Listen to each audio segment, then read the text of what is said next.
Now, perhaps the big question of today is, can China save Zimbabwe from its economic quagmire? Now, joining us in studio to dissect this pertinent issue is Mr. Gideon Chitanga. He's a lecturer at the University of Johannesburg and is also a political analyst. Mr. Chitanga, thank you so much for joining us. Can you tell us now, has President Robert Mugabe mortgaged his country to the Chinese?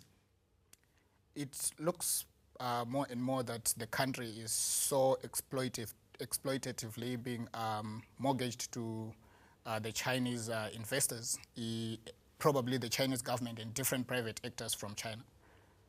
Right. And this is emanating from the situation that Zimbabwe no longer has any investors, and we have seen its economic situation getting worse and worse post the 2013 elections because of the withdrawal of the reprieve economic interventions from Western countries that came with the formation of the inclusive government.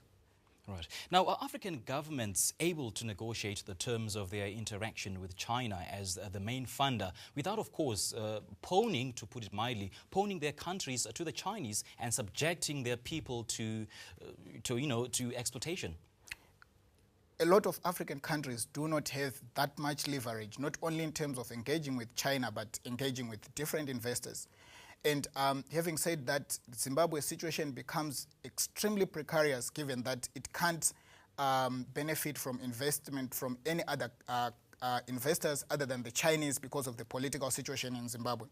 Where other countries have had China as an alternative and the emerging bloc of the BRICS as another alternative, they have had a bit of leverage in terms of extracting advantageous positions between Western investment and investment from other sectors, including China.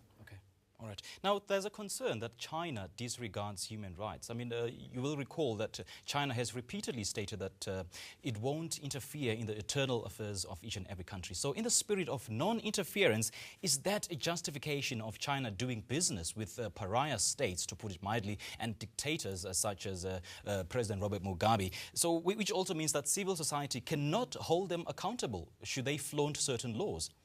There are actually critical examples in the context of Zimbabwe of lack of accountability in terms of certain deals that were struck between the government and the Chinese. For example, you will recall investments in Marange. Human rights organizations have complained and done extensive research about human rights violations, the violations of the rights of the workers, working very long hours, being paid very little.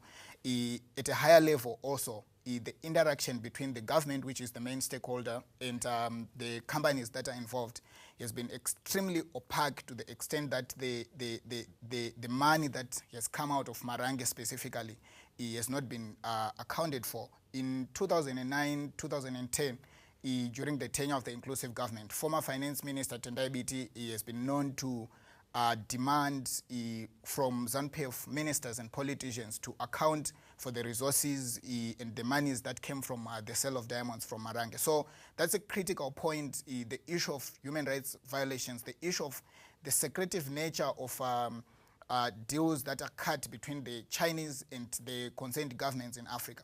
But beyond that, there is a big political issue with respect to the nature of Chinese investment in conflict countries and fragile countries. By their business culture, Chinese are focused on business, and which for them basically means going where you can make the highest or the most profit. They don't really care about issues of democracy, human rights, rule of law. They can negotiate on issues of property rights to protect their business using their political leverage. And this is the big difference between Chinese investors and Western investors, particularly from the US, from the UK, from the EU region, who are bound by certain treaties that seek to bind their investment partner to democratic values and ethos. Now, having said that, Mr. Chitanga, since China is now coming on board as a development partner for Zimbabwe, does the country have the institutional and the strategic infrastructure to effect the requisite economic transformation? I would say, in short, what would be lacking in terms of exploiting even the little opportunities that exist would be the political will and not the institutional capacity. just reflect back a bit, going back to the tenure of the inclusive government. Zimbabwe emerged from an economy that had been totally wiped out to a vibrant economy, to one of the fastest growing economies in Africa in a space of 5 years. So that can only happen within a country that has the institutions and the human resources. And with the appropriate human resources and the appropriate institutions, it is easy to generate the strategic motivation, if you want, to qualitatively drive any developmental agenda or project. Zimbabwe has been known to produce a lot of critical, exciting policies, but it has lagged when it comes to political will and implementing the goals sustainably of such economy and realizing the benefits. Right. Now, there's a very disturbing rumor, if you may, that one of the conditions attached to the aid that President Mugabe got from China is that he steps down. Have you heard anything about it? Is that true? I would not make a committed response to that. Safe to say that nothing is impossible in politics, right? You might hear one thing today and something else happen tomorrow.